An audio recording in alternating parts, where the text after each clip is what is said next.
तो one piece chapter 1140 के official translations आ चुके हैं और लिटरली गवान की हाकी देखकर वन पीस का सबसे स्ट्रॉन्गेस्ट डुओ भी सीरियस हो चुका है। और यहाँ तक कि इसके ऊपर गवान के एक नॉर्मल मूव से कैसल का ये ऊपर वाला टावर ही टूट गया। और भाई ये किसी पहाड़ से कम नहीं है। इसके अलावा चैप्टर में एक ऐसी चीज है जिसके बारे में काफी कम लोग बात कर रहे हैं, ये मार्क। क्योंकि ये मार्क जिन लोगों के पास होता है ना, केवल वही मैजिकल सर्कल के थ्रू ट्रेवल कर सकते हैं और इंटायर कम्युनिटी इसको ईमो से कनेक्टेड बता रही है और ये है भी। तो चैप्टर की ऐसी छोटी डिटेल के बारे में हम बात करने वाले हैं, तो सब्सक्राइब कर लो जाके जल्दी से फटाफट से। चैप्टर 1140 का नाम है स्कोपर ग्यावन और ये क्यों है ये आप सबको पता है। चैप्टर की स्टार्टिंग में लूफी गवान से बोलता है कि हम तुमसे उस चाबी के लिए क्यों लड़े बूढ़े आदमी, मुझे बस वो दे दो। और रोड को भी समझ में नहीं आ रहा कि यहाँ सा करना क्या चाहते हैं। अब रोड को भी कौन बताए कि वो लूफी की व्हाइट फॉर्म देखने आए। अब गवान लूफी के मजे ले रहा है कि क्या हुआ, तो डर गया कि तुमसे चाबी छीन नहीं सकता। और अब सीरियसली लूफी को गुस्सा आ चुका है और जोरो को यहाँ पर कॉलन की बात याद आती है जब वो अपने फादर के बारे में बता रहा होता है कि उसकी फादर एक पायरेट है और वो किसी से भी नहीं डरते, यहाँ तक कि एल्वफ के जायंट वॉरियर से भी नहीं। और दूसरी तरफ लूफी चाबी लेने की कोशिश करता है लेकिन गवान भी लाइक बेटी इतनी आसानी से नहीं मिलेगी। लूफी फिर से अपने हाथों को स्ट्रेच करता है लेकिन गवान उन सबको इजीली डॉज कर देता है, लाइक वो बस लूफी के साथ खेल रहा हो। लूफी गवान से बोलता है कि देख बूढ़े आदमी, जितना जल्दी हम लोकी को फ्री कर पाएंगे ना उतना जल्दी हम वापस पार्टी में जा पाएंगे, तो फटाफट से चाबी मुझे दे दे और यहाँ से चला जा। पर गवान नेगोशिएशन करने के मूड में तो बिल्कुल भी नहीं है। वो अपनी हाकी का यूज करके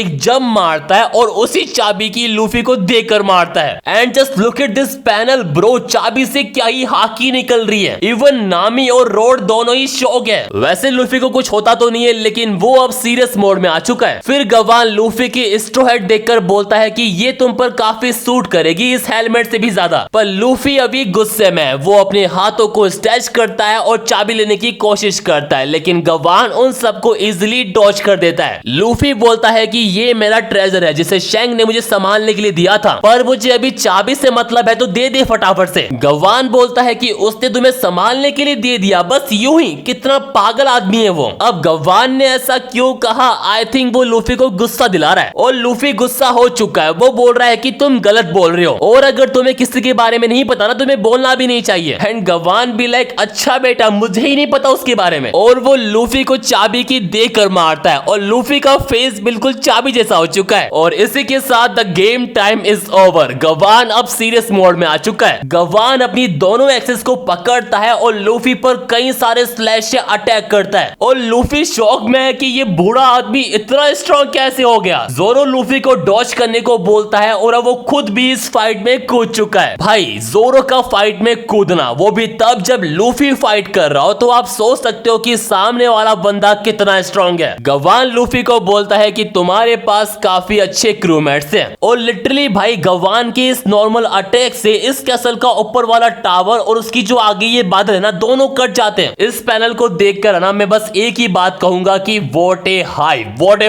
पावर, व्हाट ए ऑरा भाई। और फाइनली अब लूफी अपनी गियर 5 में आ चुका है और जोरो भी अब सीरियस हो चुका है और यहाँ तक कि उसकी स्कोर की आजू बाजू से ब्लैक लाइट भी निकल रही है। और गवान यहाँ पर लूफी की व्हाइट फॉर्म को देखकर बोलता है कि तो ये है व्हाइट फॉर्म जिसके बारे में मैंने सुना था। आई थिंक बस गवान लूफी के साथ खेल रहा था ताकि वो लूफी की इस जोए बॉय फॉर्म को देख सके। और मजे की बात तो ये है कि लूफी की ये वाइकिंग ड्रेस भी व्हाइट हो चुकी है, यहाँ तक कि उसका वो हेलमेट भी। लेकिन जैसे ही जोरो और लूफी अटैक करने वाले होते हैं गवान गिव अप कर देता है। भाई अब तो कंफर्म है कि उसे बस लूफी की नी का फॉर्म ही देखनी थी। गवान ने जैसे ही गिव अप किया ना जोरो को गुस्सा आ गया और वो बोल रहा है कि तुम हमें परेशान करना बंद करो। एंड गवान भी लाइक परेशान मत हो भाइयों, मैं तो बस मजाक कर रहा था। और लूफी बोल रहा है कि क्या बस मजाक कर रहे थे, तुम मुझे ऑलमोस्ट मारने वाले थे। एंड गवान सेज कि तुम अभी जिंदा हो, मरे नहीं हो, और वैसे भी तुम्हें जो चाबी चाहिए वो तुम्हारे पीछे ही है। और जैसे ही रोड गवान के बारे में बताने वाला होता है ना गवान उसको रोक देता है कि जल्दी मत कर भाई, अभी टाइम है हमारे पास। उसके बाद गवान जाते वक्त लूफी से बोलता है कि अगर एल्बफ अभी भी सेफ है ना तो जाते वक्त मुझसे मिल के जाना। पर लूफी बोलता है कि मैं ऐसा क्यों करूंगा, मुझे तुमसे मिलना ही नहीं है, पर चाबी के लिए थैंक यू। लेकिन तभी गवान को शेंग के साथ हुई बातचीत याद आती है जहां वो शायद लूफी के बारे में ही बात कर रहे थे, जहां गवान शेंग से बोलता है कि तुम सचमुच ये सोचते हो कि मैं उस पर इजिली भरोसा कर लूंगा। एंड शैंक्स भी लाइक आपको जो करना है वो कर लो उसके साथ। उसके बाद सीन आता है वोलरस स्कूल का, जहां पर कुछ बच्चों ने आसमान में उड़ती हुई एक अजीब सी चिड़िया देखी, लेकिन जब एंज देखता है तो उसे वहां पर कुछ भी नहीं दिखता। उसके बाद हम शैमरॉक और गनको को देखते हैं जो उस स्कूल के पास ही है। हाँ, उन बच्चों ने जो वर्ड देखी वो गनको की बनाई वर्ड ही थी। उसके बाद गनको अपने हाथ से वही मैजिक सर्कल ड्रॉ करती है जिससे वो दोनों बाहर आए थे, और लिटरली भाई एक तगड़ी ब्लैक लाइट के साथ दो होली नाइट्स उस सर्कल से बाहर निकलते हैं। पर नोट करने वाली बात यह है कि इस सर्कल को ड्रॉ करना पड़ता है अगर आपको कोई ट्रेवल करना है तो। पर मुझे ये बताओ कि गनको और शैमरॉक को एल्बफ में किसने बुलाया, उनको समन किसने किया? अगर इस मैजिकल सर्कल को ड्रॉ करना पड़ता है ना तो आई बेट कि एल्बफ में कोई टेरिटर है जो छुपा हुआ है। उसके बाद वो दोनों होली नाइट्स आपस में बात कर रहे हैं, जहां हमें पता पड़ता है कि इस मैजिकल सर्कल को अभीस कहते हैं, और इन दोनों होली नाइट्स में से एक का नाम है सेंट समर्स, जो एक हाउस सेपरेट फैमिली से है, यानी जुपिटर की फैमिली से। पर इस बंदे को कपड़े पहनने का मौका नहीं मिला, ये कच्चे में यहाँ पर आ गया, और ये यहाँ पर डैंडन मुशी से किसी से बात कर रहा है, और उनसे भी यही बोल रहा है कि मुझे बस 1 घंटा दो, मैं अभी तैयार होके आया। और साथ ही सेंट समर्स यहाँ पर मेरी जोस की करंट सिचुएशन के बारे में भी बात कर रहा है। वो यहाँ पर प्रीविजन की बात कर रहा है और बोल रहा है कि हम गॉड्स को भूखा तो नहीं मार सकते, यानी वो यहाँ पर सेलेस्टियल ड्रैगन के बारे में बात कर रहा है। और भूखा नहीं मार सकते मतलब समझ जाओ यार, ड्रैगन ने जो प्लान बनाया था फूड सप्लाई को रोकने का वो काम कर रहा है। और जो दूसरा होली नाइट है उसका नाम है सेंट किलिंगम, और वो हाउस लिमोसी फैमिली से, जिसके बारे में अभी प्रॉपर इंफॉर्मेशन नहीं है कि ये फैमिली है कौन सी, लेकिन ये बंदा अपनी अवोकन फॉर्म में यहाँ टेलीपोर्ट हुआ है, और ये बार बार यही बोल रहा है कि मैं लेट हो जाऊंगा, मैं टाइम पर नहीं पहुंच पाऊंगा। पता नहीं ये क्या है भाई। और इस कच्चे वाले बंदे को तो पता ही नहीं कि इनको यहाँ पर टेलीपोर्ट कर लिया गया है। वो गनको और शैमरॉक को बोल रहा है कि तुम मेरे मैनोर में क्या कर रहे हो, और गनको को यहाँ शर्म आ रही है उसके कच्चे को देखकर। लेकिन तभी उनको पता पड़ता है कि ये टेलीपोर्ट होकर एल्बफ में आ चुके हैं। ये कच्चे वाला गॉड नाइट फटाफट से अपनी ड्रेस पहनता है और बोलता है कि भाई समन तो मुझे क्या था, सोफा कैसे आ गया? और ये मछली वाला गॉड नाइट बोलता है कि तो ये है द लैंड ऑफ जायंट, यहाँ हर चीज कितनी बड़ी है। लेकिन दो होली नाइट्स को देखकर शैमरॉक बोलता है कि मैंने तो यहाँ पर एक बंदे को बुलाने की बात की थी। तभी सेंट किलिंगम बोलता है कि ऐसा इसलिए क्योंकि ये ऊपर से ऑर्डर आया और आपको सीधा अब घर जाना है। और सेंट सोमर्स भी बोलता है कि मेरी जुआस की जो कंडीशन है ना वो काफी क्रिटिकल हो चुकी है, यानी जो सारे सेलेस्टियल ड्रैगन है ना वो भूखे मर रहे हैं बिकॉज ऑफ ड्रैगन भाई, क्योंकि उन्होंने सप्लाई चेन बंद कर दी है वहां की। इसलिए शैमरॉक अच्छा होगा कि तू जल्दी वहां पर जा और सिचुएशन को हैंडल कर। लेकिन जाने से पहले हमें इस करंट मिशन के बारे में बताओ कि हम इस नॉन मेंबर नेशन में क्या कर रहे हैं। और आगे जो सेंट सोमर बोलता है ना उससे हमें किंग हेराल्ड की ट्रू आइडेंटिटी समझ में आती है। वो बोल रहा है कि आप क्या किंग हेराल्ड की कब्र पर आए थे या फिर कुछ और बात है, यानी इससे प्रूव होता है कि किंग हेराल्ड एक्चुअली में वर्ल्ड गवर्नमेंट का कुत्ता था। मुझे लग रहा है कि या तो किंग हेराल्ड का प्लान एल्बफ को वर्ल्ड गवर्नमेंट में मिलाना था या फिर सन गॉड फ्रूट उनको सौंपना था। पर एक बात तो क्लियर है, टेरिटर यहाँ पे किंग हेराल्ड है ना कि लोकी। उसके बाद गनको और शैमरॉक उन्हें प्लान के बारे में बताते कि उन्हें इन बच्चों को किडनैप करके होली लैंड में लेके जाना है। लेकिन सेंट सोमर बोलता है कि इन बच्चों को हम किडनैप तो कर लेंगे लेकिन ये बैग में आएंगे कैसे, इनको लेके कैसे जाएंगे हम? फिर ये मछली जैसे मुंह का बोलता है कि हाँ, इनके पास वो निशान भी नहीं है जिससे ये उस अबीस से ट्रेवल कर सके, यानी उस मैजिकल सर्कल यानी अबीस से ट्रेवल करने के लिए इन सबको एक निशान चाहिए जो इन होली नाइट्स के पास ऑलरेडी है। मुझे लगता है कि ये ईमो की पावर भी हो सकती है और कोई एशियंट मैजिक भी हो सकता है जो अब गायब हो चुका है। लेकिन तभी शैमरॉक बोलता है कि हम अपनी कंबाइंड पावर के साथ we should make a game out of this. भाई ये लाइन अपने आप में एक डेडली प्लान की ओर इशारा कर रही है। अब एल्बफ में कुछ बवाल ही होने वाला है। वेल चैप्टर यहीं पर खत्म होता है और मिलते हैं आपको नेक्स्ट चैप्टर में।